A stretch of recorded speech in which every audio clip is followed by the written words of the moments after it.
भैया, छोटे शेठ जी, बहू, ससुर जी, पापा। पापा, ये पकड़ो अपना बैग। अब हम आपको और नहीं पाल सकते। अरे बेटा तू कैसी बात कर रही है? इस बुढ़ापे में कहाँ जाऊंगा, कहाँ रहूंगा? अरे तुम दोनों ही तो हो जो मेरा ख्याल रखते हो। तो गांव में जाके बड़े बेटे के पास रहो ना।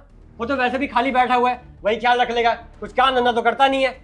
अरे बेटा तू ये सोच, तेरा बड़ा भाई कितना ही कमाता है, अरे खेती बाड़ी करता है, गरीब है बेचारा, वो कैसे मेरा ख्याल रख पाएगा? बेटा बेटा तू खुद सोच, वो तो मुश्किल से अपना गुजारा चला पा रहा है। देख बेटा, मैं उस पर बोझ नहीं बनना चाहता। पापा, फिलहाल तो आप मुझ पे बोझ बने हुए हो। देख बेटा, तू अच्छा खासा कमाता है, तो क्या अपने बाप को तो वक्त की रोटी नहीं खिला सकता? पापा, मैं अच्छा खासा कमाता हूँ, लेकिन हमारे लिए, ना कि आपके लिए। अब आपको भी पालने बैठूंगा तो हमारे शौक कब पूरे करूंगा? समझ गया बेटा, आज तुझे अपना बाप बोझ नजर आ रहा है।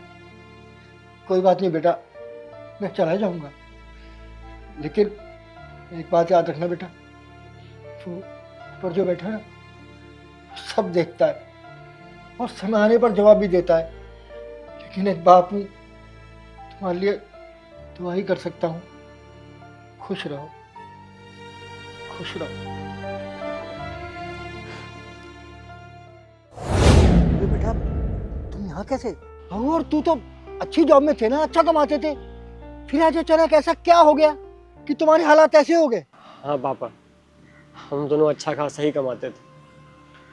हमारी अच्छी खासी जॉब भी थी, पर हमें नहीं पता था कि हमारा पैसे कमाने का लालच ही हमें ले डूबेगा। हमारी कंपनी की राइवलरी कंपनी जो थी, उसने हमें ऑफ़र दिया कि अगर हम अपनी कंपनी की इंपॉर्टेंट फाइल्स उनके सामने रिवील कर देंगे तो वो हमें मुँह मांगी रकम देंगे। और हमने सोचा कि इससे अच्छा मौका हमें कहाँ मिलेगा पैसा कमाने का। और यही सब करते हुए हमारी कंपनी के बॉस ने हमें रंगे हाथों पकड़ लिया। उसके बाद हमें जॉब से तो निकाला ही निकाला, और हमें ब्लैक लिस्ट कर दिया, जिससे हमें कहीं भी जॉब नहीं मिली। और साथ ही साथ हमारे ऊपर केस भी कर दिया, जिसके बाद हम अपना घर बार सब कुछ खो बैठे। उसके बाद हमें समझ ही नहीं आया कि कहाँ जाएं, क्या करें। कभी कभी तो लगता है सुसाइड ही कर लें। फिर हमने भीख मांगना ही सही समझा अपना पेट पालने के लिए।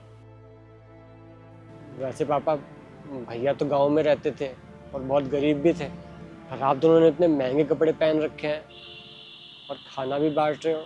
आप दोनों तो गांव में थे ना, तो शहर में कैसे? बेटा वो जो गांव में हमारी जमीन थी ना, सरकार उस पर हॉस्पिटल बनाना चाहती थी। बेटा तो सरकार ने हमें हमारी जमीन के बदले 10 करोड़ रुपए हमें दिए, जो हमने खुशी खुशी ले लिए। और बेटा तू तो जानता ही है, तेरा बड़ा भाई पढ़ाई लिखाई में कितना अच्छा था, लेकिन तुझे पढ़ाई लिखाने के चक्कर में खुद पढ़ाई लिखाई नहीं कर पाया, गाँव में खेती करने लगा। पर जब सरकार से हमें 10 करोड़ रुपए मिले तो इसने अपना बिजनेस शुरू कर दिया। और बेटा बस देखते ही देखते हमारा बिजनेस बहुत आगे बढ़ गया और हमारा लाइफ स्टाइल बिल्कुल चेंज हो गया। और उसके बाद हम शहर में शिफ्ट हो गए। किसी ने सही कहा है, जो जैसा करेगा वैसा ही भरेगा। मैं आपके लिए बहुत खुश हूँ भैया कि आपका बिजनेस चल पड़ा, आपको आपके कर्मों का फल मिल गया, और हमें हमारा। सही बोलते हैं, जो अपने माँ बाप की इज्जत नहीं करता, उनको घर से बाहर निकाल देता है, वो ज़िंदगी में कभी कामयाब नहीं हो पाता। और देखो, आज वही चीज़ सच हो गई। पापा, हमें माफ़ कर दो, हमसे बहुत बड़ी गलती हो गई जो हमने आपको घर से बाहर निकाल दिया। हमने ज़रा भी नहीं सोचा कि आप कैसे रहोगे, और साथ ही साथ भैया भी गांव में कितना ही कमाते थे, जो वो आपको भी पालते। माफ़ कर दो हमें, हमसे बहुत बड़ी गलती हो गई। कोई बात नहीं बेटा, तू परेशान मत हो, दुखी मत हो। बेटा भले ही बच्चे अपने माँ बाप को छोड़ दें, लेकिन माँ बाप का दिल ऐसा नहीं होता।